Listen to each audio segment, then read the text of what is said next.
সালাম ফুটবল প্রেমীরা, আজকের ভিডিওতে জানবো ট্রেন্ট আলেকজান্ডার-আর্নল্ডের সংগ্রামী যাত্রা, জোশুয়া কিমিকের ভবিষ্যৎ পরিকল্পনা, মোহাম্মদ সালাহকে ঘিরে বিতর্ক এবং হ্যারি কেনের চমকপ্রদ মন্তব্য। চলুন শুরু করা যাক। লিভারপুলের তারকা ট্রেন্ট আলেকজান্ডার-আর্নল্ড মাত্র 6 বছর বয়সে ক্লাবের যুব একাডেমিতে যোগ দিয়েছিলেন। অনেক পরিশ্রমের পর 2016 সালে সিনিয়র দলে নিজের জায়গা তৈরি করে নেন। স্কাই স্পোর্টসকে দেওয়া এক সাক্ষাৎকারে ট্রেন্ট বলেন, পেশাদার ফুটবল হওয়া লটারি জেতার চেয়েও কঠিন। ছোটবেলা থেকে শৃঙ্খলা ও কঠোর পরিশ্রমের মাধ্যমে নিজেকে তৈরি করেছেন। প্রথম দলের সঙ্গে অনুশীলনের অভিজ্ঞতা শেয়ার করতে গিয়ে তিনি বলেন, প্রথমে তারকাদের সঙ্গে খেলতে গেলে অনেক চাপ অনুভব করতাম, তবে সবসময় তাদের পর্যায়ে পৌঁছানোর চেষ্টা করতাম। এরপর আসে জোশুয়া কিমিকের ভবিষ্যৎ পরিকল্পনা। বার্সেলোনা ও পিএসজির নজরে থাকলেও জোশুয়া কিমিক বায়ার্ন মিউনিখের থেকে যাওয়ার সম্ভাবনা বেশি। বায়ার্নের হয়ে 400-র বেশি ম্যাচ খেলা এই মিডফিল্ডার তার চুক্তির নবায়নের খুব কাছাকাছি রয়েছেন। বায়ার্নের সাম্প্রতিক পারফরমেন্স দুর্দান্ত। বুন্দেসলিগায় তারা শীর্ষে রয়েছে এবং শেষ 6টি ম্যাচে প্রতিটি জিতেছে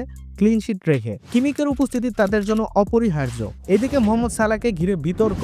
লিভারপুলের কিংবদন্তি জেমি ক্যারাঘার মনে করেন, সালাহর চুক্তি নিয়ে মন্তব্য লিভারপুলের শিরোপা দৌড়ে নেতিবাচক প্রভাব ফেলছে। সাউদাম্পটনের বিপক্ষে ম্যাচ জেতানোর পর সালাহ ইঙ্গিত দেন তিনি হয়তো মৌসুম শেষে ক্লাব ছাড়তে পারেন। ক্যারাঘার এ বিষয়ে বলেন, লিভারপুলের জন্য এখন সবচেয়ে গুরুত্বপূর্ণ বিষয় শিরোপা জয়, সালাহর ভবিষ্যৎ নয়। হ্যারি কেনের দৃষ্টিভঙ্গি নম্বর 9-এর অভাব। হ্যারি কেন মনে করেন, মেসি ও রোনালদোর সাফল্যের কারণে গেমে প্রথাগত স্ট্রাইকারের ঘাটতি তৈরি হয়েছে।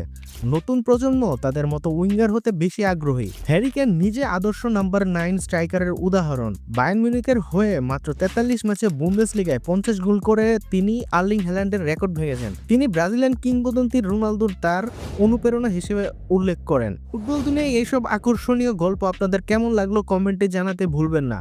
ফুটবল সম্পর্কিত আরও খবর ও বিশ্লেষণ পেতে আমাদের চ্যানেল সাবস্ক্রাইব করুন এবং ভিডিওটি শেয়ার করুন। দেখা হবে পরের ভিডিওতে। ধন্যবাদ।